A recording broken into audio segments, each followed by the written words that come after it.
Hi, I'm Annie Fitzsimmons. I'm your Washington Realtors Legal Hotline lawyer. And in this video, I want to remind you as to who can engage in short sale negotiations. What is a short sale negotiation?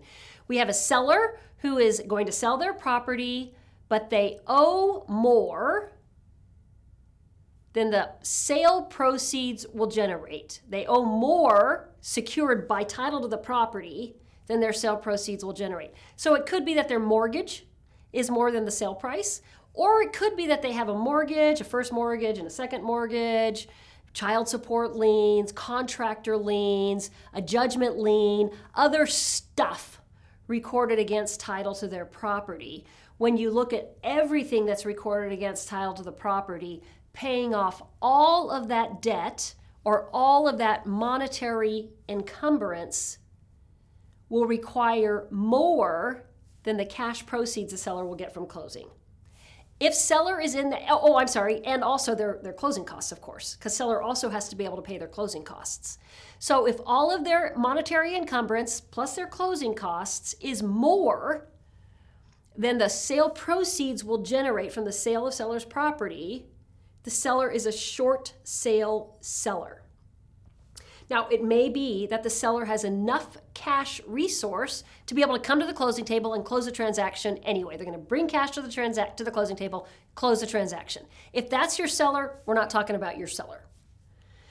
If your seller is a more typical short sale seller who needs the permission of one or more of their underlying lenders in order to be able to reduce the debt owing so that they can close the transaction with only the proceeds generated from the sale of the property, then your seller needs somebody to negotiate with their underlying lender. They can do those negotiations themselves, although most sellers don't believe themselves capable of that.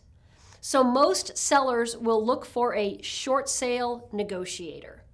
And what I want to remind you in this video is how Washington law characterizes short sale negotiators. There are only 3 people who can do short sale negotiations in Washington state.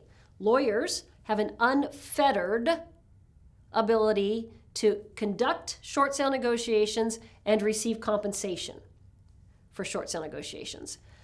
Loan officers, licensed loan officers, have the statutory right in Washington state to engage in short sale negotiations, unlimited, and can receive compensation in an unlimited amount. And then the third person who is allowed to engage in short sale negotiations on behalf of a seller is a real estate broker. However, the real estate broker is only allowed to engage in short sale negotiations and be compensated for those negotiations through the compensation paid to the broker or the broker's firm for the provision of real estate brokerage services. Let me say that differently because I didn't say it very well. If a real estate broker or a real estate firm has been hired to represent a seller as a listing broker and is going to be compensated, let's just make up a number. Let's say that the listing firm will receive $10,000 of compensation for the provision of real estate brokerage services by the listing broker and the listing firm. The listing broker is licensed to engage in short sale negotiations with the seller's underlying mortgage or debt holders,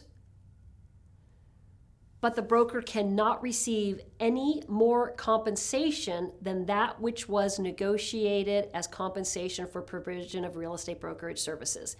In this case, the original $10,000. So if $10,000 was the listing fee, then that's the sole amount that the broker can be compensated, even if in addition to providing traditional real estate brokerage services, they're also providing short sale negotiator services. If you need more information on this topic or you want to ask a question, please visit the Washington Realtors Legal Hotline library at warealtor.org. And if you have a question, click on the link to ask me a question. Thank you for being a Washington Realtors member.